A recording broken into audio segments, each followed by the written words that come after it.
오늘 선포될 말씀 신약성경 마태복음 1장 1절로부터 6절 말씀 이어서 16절에서 17절 말씀이 한 구절씩 보겠습니다. 마태복음 1장 1절에서 6절 그리고 16절에서 17절 말씀 함께 하나님 말씀 받들어 오도록 하겠습니다. 아브라함과 다윗의 자손 예수 그리스도의 대가 아브라함이 이삭을 낳고 이삭은 야곱을 낳고 야곱은 유다와 그의 형제들을 낳고 유다는 다말에게서 베레스와 세라를 낳고 베레스는 헤스론을 낳고 헤스론은 남을 낳고 남은 아미나답을 낳고 아미나답은 나손을 낳고 나손은 살몬을 낳고 살몬은 라합에게서 보아스를 낳고 보아스는 룻에게서 오벳을 낳고 오벳은 이새를 낳고 이새는 다윗을 낳으니라. 다윗은 우리아의 아내에게서 솔로몬을 낳고 야곱은 마리아의 남편 요셉을 낳았으니 마리아에게서 그리스도라 칭하는 예수가 나시니라. 그런즉 모든 대수가 아브라함부터 다윗까지 14배요 다윗부터 바벨론으로 사로잡혀 갈 때까지 14배요 바벨론으로 사로잡혀 간 분부터 그리스도까지 14배요.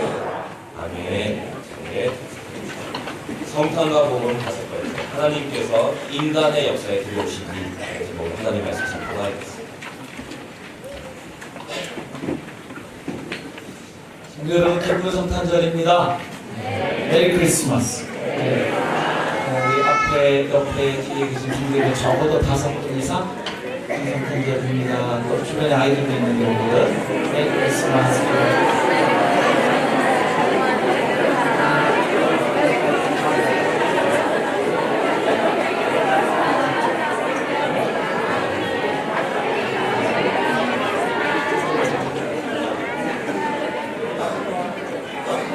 다음 세대하고 같이 예배하는 또 기쁨이 있지요.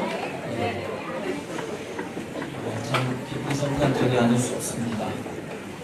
왜냐하면 성탄절은 하나님의 아들이 우리를 구원하기 위해서 이 세상에 우리와 똑같은 인간으로 태어나신 것을 기뻐하고 기념하는 절기이기 때문입니다.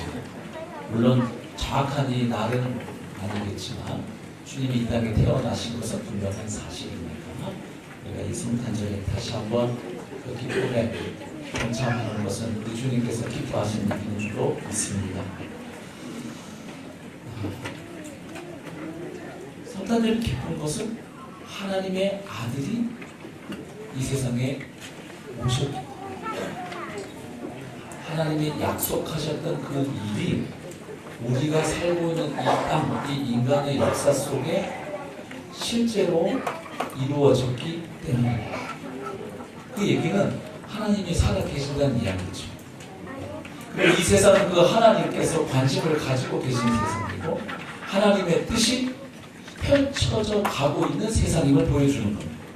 우리가 보기에 문제투성이고 절망스러워 보이지만 그러나 하나님은 이 세상을 포기하지 않으시고 바로 이 문제 많은 이 세상 한복판에서 하나님의 뜻을 그분은 펼쳐가고 계신다는 것을 성탄절로 보여주고 있습니다.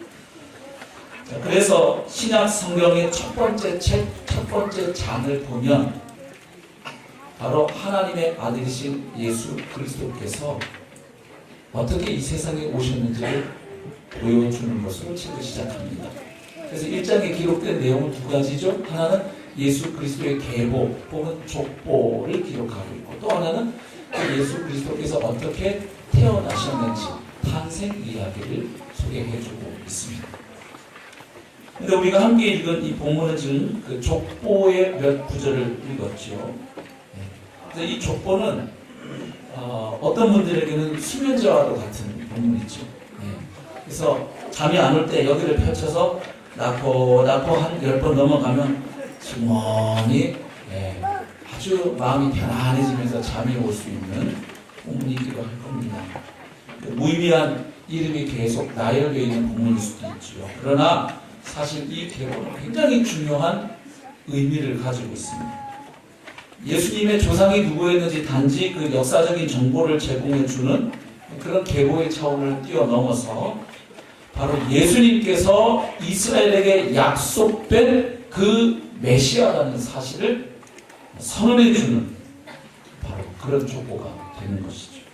그래서 이 족보는 몇 가지 중요한 특징을 갖고 있습니다. 첫 번째는 결론을 아주 처음에 선명하게 먼저 제시해 놓고 족보를 펼쳐간다는 겁니다. 1절에 보시면 아예 결론을 처음에 제시하죠. 아브라함과 다윗의 자손 예수 그리스도의 계보다. 무슨 이야기입니까? 예수는 아브라함의 자손이시고 또한 다윗의 자손으로 오신 그리스도 곧 메시아이시다. 네, 결론을 내놓고 시작합니다. 그 다음 이제 족보가 2절부터 본격적으로 시작이 되는데 그 2절부터 쭉 17절까지 족보를 보시면 예수님을 이스라엘의 전체 역사와 관련지어서 설명해 주고 있습니다. 연관을 시키고 있다는 겁니다. 자, 먼저 계보의 처음 조상이 누구인가요? 네, 아브라함이죠. 아브라함. 네. 아브라함은 이스라엘 백성의 시작입니다. 그렇죠? 이스라엘 백성의 처음 시작을 아브라함으로부터 잡습니다. 그래서 이 족보의 처음 시작은 이스라엘 백성의 시작인 아브라함으로부터 일단 시작이 되고 있습니다. 그 다음에 쭉 이어지는 계보를 보면 두 번에 걸쳐서 이게 전환점이 있어요. 전환점이 나오는데 그 전환점이 어디하고 어디입니까? 다윗과 그 다음 바벨론 포로 사건입니다. 다윗은 이스라엘 왕조의 시작입니다. 물론 초대 왕은 사울이었지만 하나님께서 사울 왕을 패하시고 2대 왕 다윗부터는 계속 다윗의 아들들을 그 왕의 자리에 앉히셨기 때문에 실제적인 이스라엘 왕조, 유다 왕조의 시작은 바로 다윗이지요. 그래서 아브라함부터 시작된 족보가 다윗, 즉 이스라엘 왕조의 시작인 다윗에서 한번 전환점을 맞이하고 그 다음에 나오는 전환점이 어디냐면 바벨론 포로 사건입니다. 바벨론 포로 사건은 어떤 사건이었나요? 바로 다윗의 왕조가 무너진 것을 뜻하죠. 네, 나라가 망하고 이방 바벨론의 포로로 끌려갔던 것이니까 두 전환점을 보면 결국 이스라엘 왕조의 시작과 끝이에요. 그리고 나서 예수님이 나와요. 그러면 이 계보를 마무리하는 예수님은 자연스럽게 어떤 분인 것처럼 보여지는 구도인가요? 자, 이스라엘 민족의 시작인 아브라함으로부터 시작했고 그 다음 이스라엘 왕조의 시작인 다윗에서 한번 전환점을 맞고 그 다음 이스라엘 왕조가 망한 바벨론 포로 사건 그리고 나서 세월이 흘러서 예수님이 나와요. 그러면 자연스럽게 예수님이 어떤 분으로 보이는 구도로 족보가 흘러가고 있나요? 바로 이스라엘 역사의 새로운 시작을 가져오신 새로운 시대를 시작하실 그리스도이심을 보여주는 그런 구도로 쭉 흘러가고 있습니다. 그래서 흥미롭게도 1절을 보시면 한글 성경에 지금 이렇게 되어 있습니다. 아브라함과 다윗의 자손 예수 그리스도의 계보라. 근데 헬라어 원문으로 읽어보시면 맨 처음에 이렇게 나옵니다. 예수 그리스도의 계보 해놓고 그 다음 다윗의 자손이시고 아브라함의 자손. 그래서 순서가 어떻게 나오냐면 예수 그리스도, 그 다음 다윗, 아브라함 이런 순서로 1절에 기록이 되어 있어요. 그리고 족보를 마무리하는 17절을 보면 이번에는 어떤 순서로 마감되어 있냐면 아브라함, 다윗, 예수 그리스도. 그래서 이걸 무슨 구조라고 하냐면 인클루지오라고 그래요. 그러니까 처음과 끝을 이렇게 괄호처럼 쌓는 구조인데 처음 시작하는 부분에서 어떻게 시작했다고요? 예수 그리스도, 다윗, 아브라함. 그 다음 17절은요? 누구예요? 아브라함, 다윗, 예수 그리스도. 그래서 이 콜로조 구조에서 제일 중요한 부분은 맨 처음과 맨 마지막이에요. 누구신가요? 예수 그리스도죠. 예, 이렇게 쌓는 구도로 되어 있습니다. 그래서 예수 그리스도께서 바로 이스라엘 역사와 다윗 왕조의 그 목표를 성취하신 그리스도라는 사실을 보여주기 위한 조건임을 알 수 있습니다. 누가복음에 또 족보가 나온 거 아시죠? 누가복음 3장에 보면 족보가 나오는데 거기는 누구에게까지 거슬러 올라가나요? 아브라함에서 멈추지 않고 물론 맨 끝에는 하나님까지 가는데 인간으로서는 누구까지 거슬러 올라갑니까?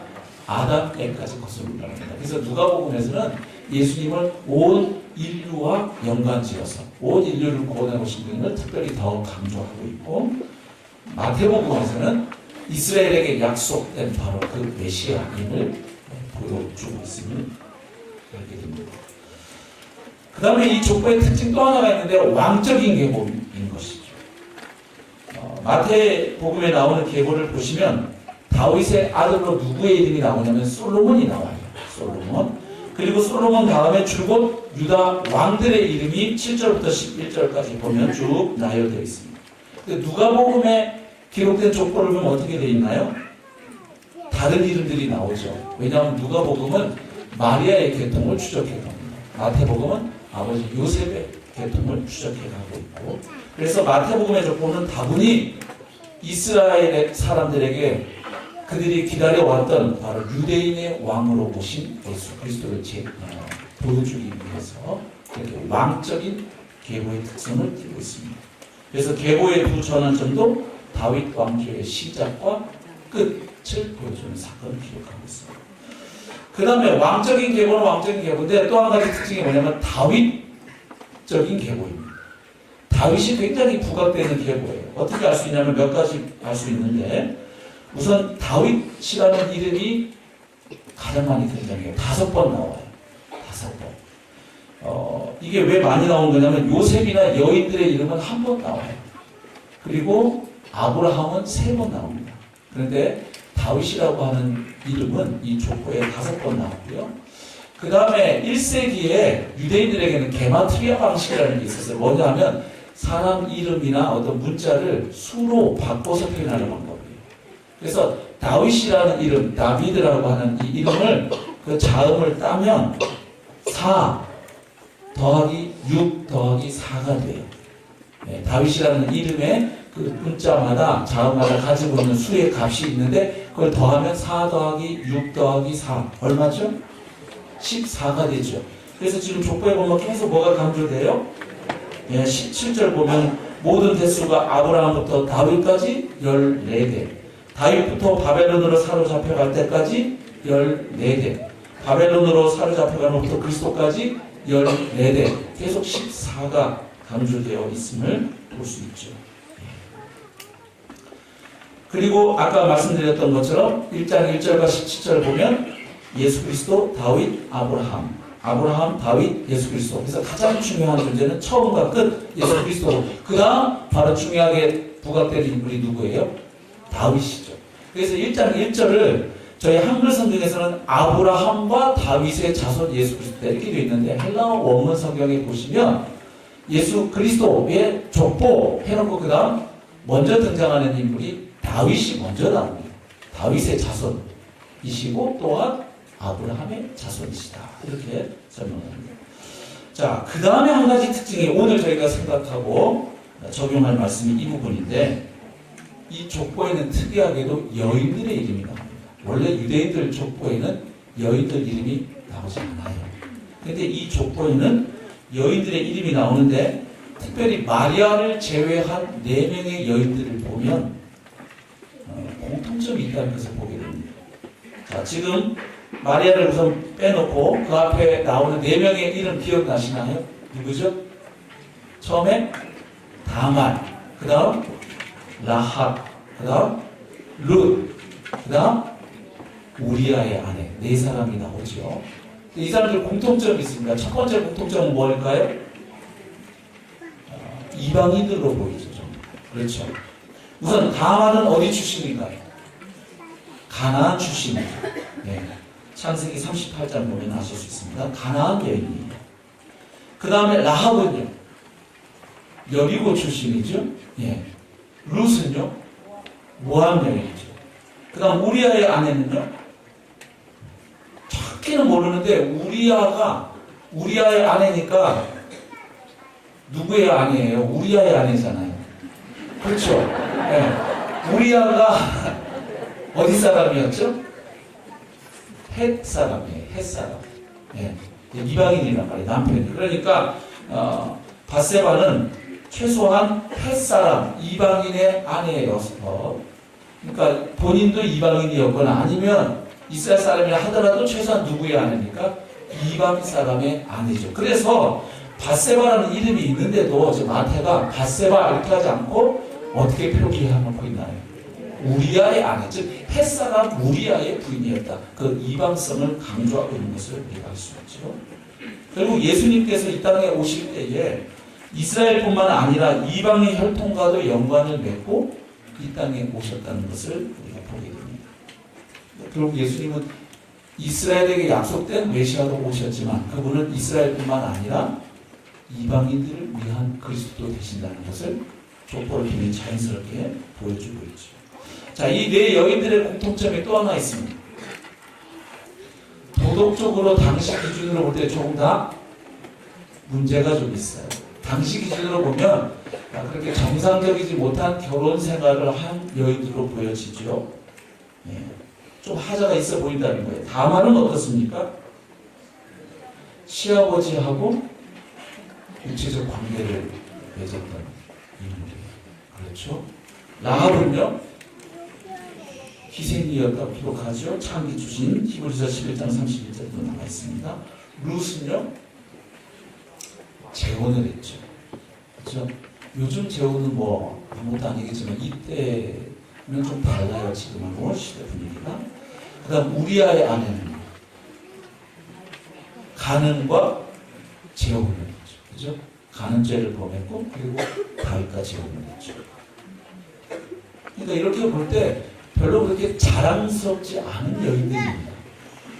그러니까 여인들의 이름이 족보에 기록된 것도 특이하지만 그 여인들이 너무나 자랑스럽고 모범적이고 훌륭해서 들어온 게 아니고 그냥 당시 사람들의 기준으로 보아도 별로 그렇게 자랑스럽지 않은 이방 여인들이고 도덕적으로도 그렇게 내놓을 만한 떳떳한 여인들이 아닌데 그들의 이름을 이 마태복음의 족보는 정확하게 기록을 해놓고 있음을 봅니다.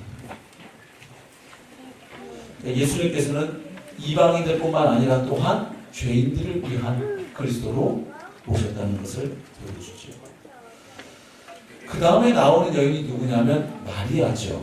마리아는 앞에 여인들하고 다르죠. 우선 이방인이 아니고 이스라엘 사람이고 그리고 무슨 뭐 간음죄를 지었거나 재혼을 했거나 뭐 그런 여인은 아니에요.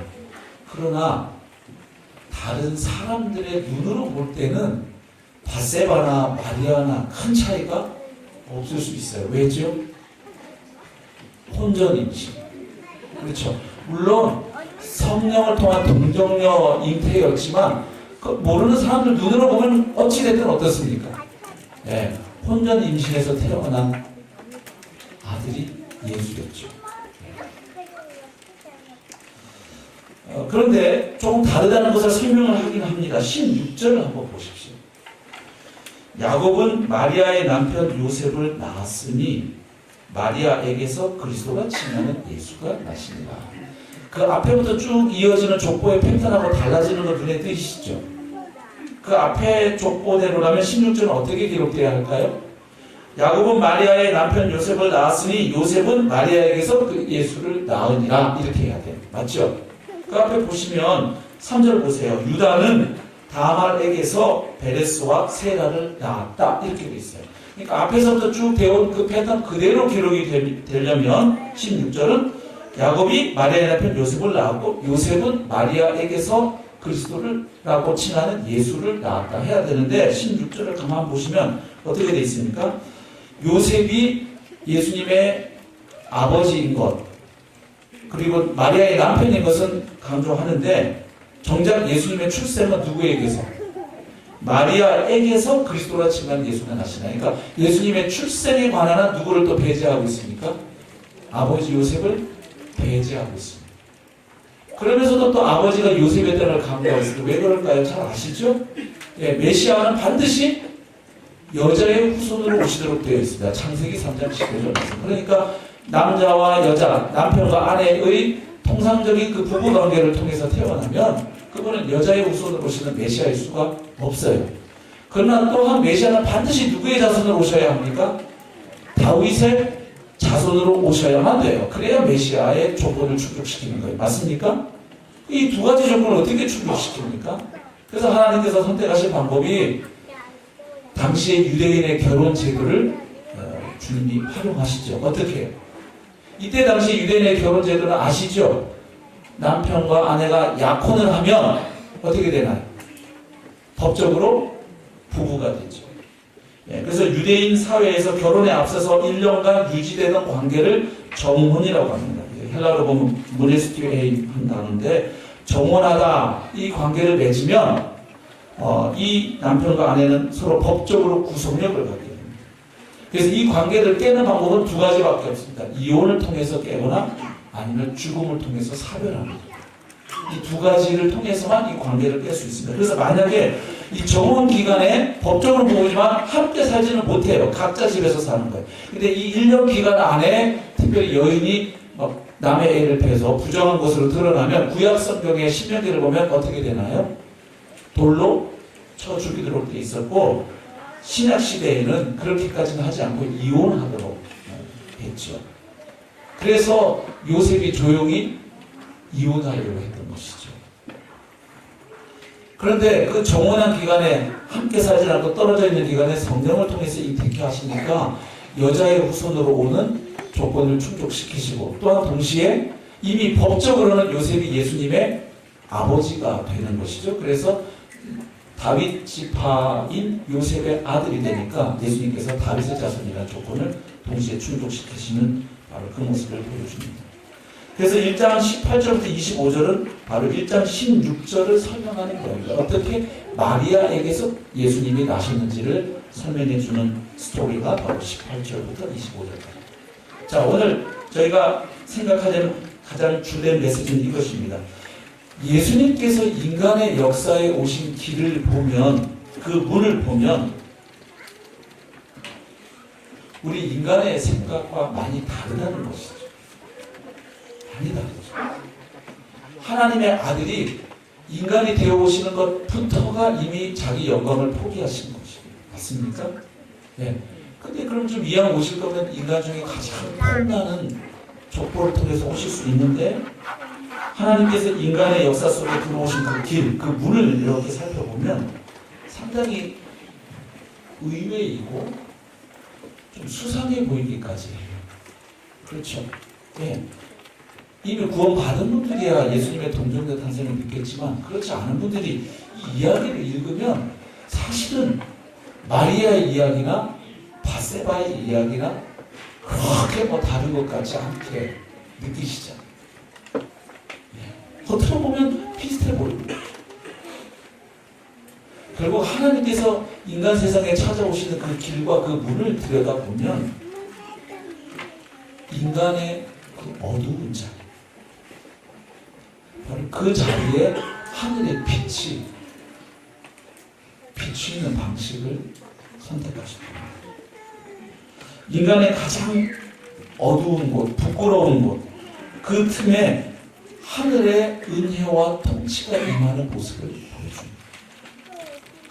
빛이 그 어두운 곳에 들어가 그곳을 비치는 모습을 보여줍니다. 여러분, 복음은 기쁜 소식입니다. 맞습니까? 예.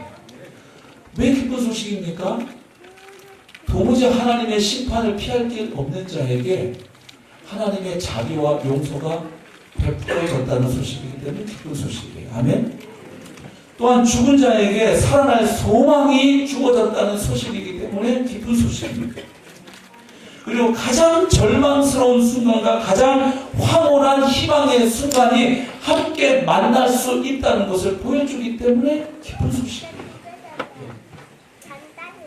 그래서 여러분, 하나님의 나라는 자주 스캔들을 일으켜요. 하늘과 땅이 만날 때에 거기 스캔들이 일어나요. 사람들이 보기, 이런 것들이 많이 있어요. 십자가의 복음 많이 아니에요. 주님이 오시는 것 자체가 그래요. 어둡고 추운 그곳에 가장 밝고 따뜻한 하늘의 빛이 비춰요. 그래서 가장 먼저 예수님의 탄생을 알았던 사람들이 그 예루살렘의 잘난 사람들이 아니었고, 우리가 주일날 본 것처럼 저 이방에 오히려 유대인들이 무시하는 그 별자리를 연구하는 점성학자들이 그걸 알고 오는가 하면 유대 사회에서는 누가 또 가장 먼저 알고 주님께 찾아와 경배하나요? 목자들, 목동들이었습니다. 그곳에서 무시받던 사람들에게 가장 그 구원의 기쁜 소식이 먼저 알려지고 그들이 아기 예수께 찾아와 경배했습니다. 죄인들이 먼저 복음에 환호. 그러니까 가장 먼저 복음을 받아들이고 환호할 것 같은 사람들은 정작 복음을 거부하고 가장 그 복음에서 멀리 있을 것 같은 사람들이 그 복음을 듣고 받아들이고 열광하고 환호하고 가장 먼저 하나님 나라에 들어온다. 그래서 하나님의 나라가 이 세상에 임할 때 이런 스캔들이 일어나 사람들의 생각을 깬다는 거예요. 근데 여러분 스캔들을 받아들이기가 어렵잖아요. 하나님의 질서는 올바르고 거룩하고 진실한 것이잖아요.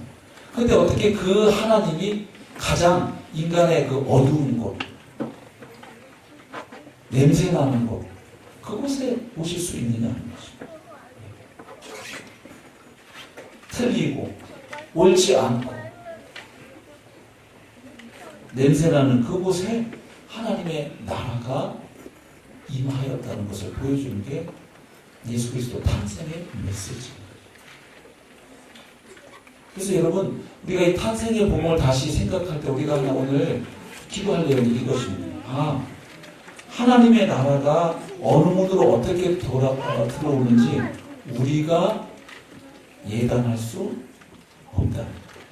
인간들이 기대하지 않은 방식으로 그리스도께서 오셨다는 것은 오늘날 그 그리스도께서 열어가시는 통치해 가시는 하나님 나라의 역사 가운데 우리가 예상하고 우리가 예측한 대로 꼭 그 역사가 펼쳐지지 않음을 보여줍니다. 뒤집어 얘기하면 믿음으로 나오는 자에게는 하나님께서 모든 인생 가운데 반전의 역사를 펼쳐가실 수 있음을 의미합니다. 그래서 복음입니다. 나는 안 돼. 하는 사람에게 하나님의 은혜가 부어지고 그가 그것을 믿음으로 받아들이면 그의 인생 가운데 하늘의 역사가 실제가 되는 것이죠. 그것을 보여주죠. 그래서 어떤 분은 그렇게 얘기해서 하나님 나라는 우리에게서 얼마만큼의 거리에 있느냐? 오직 믿음의 거리만큼. 믿음으로 나오는 자에게는 오늘 우리가 사는 이 눈물과 고통과 아픔과 좌절의 땅, 이 어두운 이 땅에 하나님의 나라가 임하였음을, 그리고 지금도 그 하나님의 나라가 이루어져 가고 있음을 믿음으로 나오는 사람은 볼 수 있고 그 안에서 누릴 수가 있습니다. 할렐루야. 그래서 믿음으로 나오는 자에게 복음은 실제가 되는 것입니다. 그래서 예수님의 족보에서 우리가 보는 것은 예수님은 다윗의 아들일 뿐만 아니라 하나님의 아들이심을 보여주죠. 그러면 결국 그것은 뭘 말하냐면 예수님 안에서 이스라엘과 이방이 만나고 있죠. 족보 안에 이미 유대인과 이방인이 함께 있는 것처럼 예수님이 다윗의 자손으로 오셨다는 것은 이스라엘 백성을 위한 메시아라는 의미예요. 좁은 의미에서.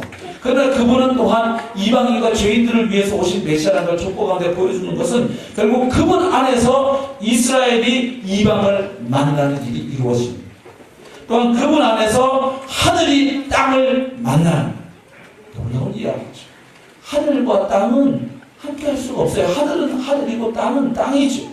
근데 예수 그리스도 안에서 하늘과 땅이, 하나님과 인간이, 거룩하신 하나님과 죄인된 인간이 만날 수가 있습니다.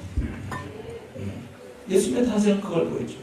그 다음에 예수님 안에서 하나님의 백성 아니었던 자들이 하나님의 백성이 된다는 사실을 보여줍니다. 라합, 룻, 다만 이 사람들 하나님의 백성이 될 수 없었던 사람들이에요. 그러나 그리스도 안에서 그들은 그 족보 안에 들어와 있죠. 또한 그리스도 안에서 이 땅밖에 몰랐던 사람이 하늘의 통치를 맛보게 됩니다. 땅이 전부에도 눈에 보이는 이 세상의 전부라고 믿고 살았던 사람이 예수 그리스도를 만나게 되면 그분 안에서 하늘의 은혜와 통치를 깨닫게 되고 그것을 경험하게 되는 줄로 믿습니다. 놀라운 이야기죠. 예수님 안에서 하늘과 땅이 만나고 유대인과 이방인이 만나고 남자와 여자가 만난다는 것을 족보가 보여줍니다. 결국 이 복음의 은혜를 깨닫는 사람들을 통해서 주님은 어떤 일을 또 해가고 싶어 하실까요? 예수님 안에서 유대인과 이방인이 만나, 남자와 여자가 만나, 잘난 사람 못난 사람이 만났던 것처럼 이 복음을 통해 하나님의 자녀가 되고 하나님 나라의 백성이 된 사람들을 통해 또다시 구원받지 못할 거라고 생각했던 사람이 그리스도 안에 들어오고, 하나 될 수 없었다고 생각했던 사람들이 그리스도 때문에 하나 되는 그 하나님 나라의 역사를, 이 복음을 깨닫고 받아들인 사람들을 통해서 주님은 계속 이루어가기를 원하신다고 믿습니다. 그래서 우리가 이 성탄의 계절에 다시 한번 예수님께서 인간 세상에 찾아오신 그 길을 통해서 보여준 메시지를 우리가 붙잡고, 이제는 그 복음을 깨닫고 받아들이는 우리를 통해서 주님이 하신 그 역사가 다시 이 세상 가운데 재현되고 확장될 수 있기를 소망합니다.